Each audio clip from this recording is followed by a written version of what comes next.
Today we're introducing our Pata Series 3D light nest. The Pata Series is an ant nest collection designed by Pata. This series is made with 3D printed materials, featuring a three-dimensional nest structure and an integrated light nest design for better observation and display. We've also tested this nest with honeypot ants for more than a month. We'll show the real colony footage at the end of this video, so feel free to skip ahead if you want to see how the honeypot ants are doing inside the nest. Overall, their condition has been excellent. This 3D light nest is, at its core, specially designed for keeping honeypot ants. Now let me walk you through the structure of this nest. When the product arrives, you will find an accessories pack included in the package. These accessories are used to install the front acrylic cover panel of the nest. After removing the protective film from the cover panel, place it here. These two are the control knobs. These two are the water filling holes. Once all 12 screws are tightened, the front panel is fully installed. These are the passage control knobs. Opening the left knob connects the left nest section to the middle section, while opening the right knob connects the middle section to the right nest section. The light strip is powered by USB. This is how it looks after being powered on. The lighting effect is very nice, and the decoration in the middle is inspired by the Moai statues from Easter Island. The raised layer inside the nest is the humidification area, while the lower section remains dry. The area around the statue is also designed as a dry zone. A lot of cost went into the construction of this nest. Many of the screw holes use heat-set metal inserts.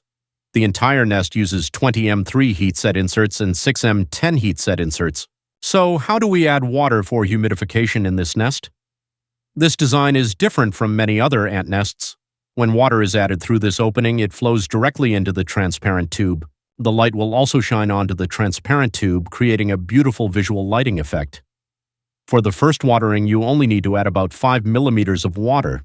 Besides adding water directly, you can also remove the top cover with a screwdriver and place filling materials inside the tube, such as cotton, PVA, sponge, sand, or volcanic rock. These materials can help extend the humidity retention time. The light does not shine from the top downward. Instead, it shines from the side, so even if you add filling materials inside the tube, it will not affect the lighting effect. Next, let's explain how to expand this ant nest. Both sides of the nest are designed with snap-on connectors. After attaching them, you can see that there are 4 expansion ports on the side of the nest. You can purchase this type of connector and attach it to the expansion port. Insert the tweezers into the screw and rotate it to tighten the connector. Once tightened, the connector is securely installed. Here we have a small rotary knob. This knob works as the channel switch. After the connector is secured, remove the protective film from the acrylic cover and install it. Now the upper and lower nest connection is complete. The ants can now enter the upper nest through the lower connector. Next, let's introduce how to connect the outworld to the 3D light nest. On the back of the nest, there is an expansion port designed specifically for connecting to other nest modules. The outworld has 2 higher rubber plug holes, which align perfectly with the expansion ports on the 3D light nest. This is the connector used to connect the outworld and the nest. It also comes with a small wrench. After taking out the connector, first unscrew and remove all the nuts, then take out the threaded tube. Screw the threaded tube into the expansion port of the 3D light nest first. Once it becomes tight and cannot be turned further by hand, you can stop. Next, align the threaded tube of the 3D light nest with the expansion port on the outworld. After inserting it slightly, place the nut at the front side of the expansion port, then tighten the threaded tube and the nut together. If the connector is a little difficult to insert, gently wiggle it back and forth. Since this is a 3D printed nest, the surface may not always be perfectly smooth. After tightening it by hand as much as possible, you can use the included small wrench to tighten it further. Please be careful here. Once it feels tight enough, stop tightening. Do not use excessive force, as this may damage the 3D printed plastic part of the nest. Once installed properly, there will be no visible gap, and the connection will be very stable.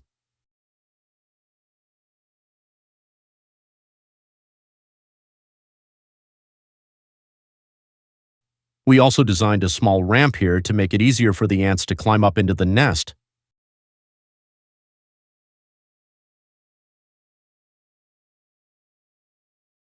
The nest can be stacked upward continuously, but we recommend stacking no more than 3 layers.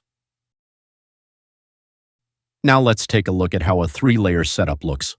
One side can be stacked up to 3 layers, and the other side can also be stacked up to 3 layers. You can even place an outworld between the 3 D-light nests on both sides to create a dual outworld setup. Our recommended setup is to add 1 honeypot ant nest on each side. If you have 3 3D light nests and want all of them to light up at the same time, you can purchase a 1 to 3 USB splitter separately. You can connect the lights to a power bank, but in general, we recommend plugging them into a power adapter. Now let's plug it in and see how the 3-layer stacked nest looks when powered on. This is the lighting effect of the 3-layer nest after being powered on. Next, let's talk about the recommended starting colony size.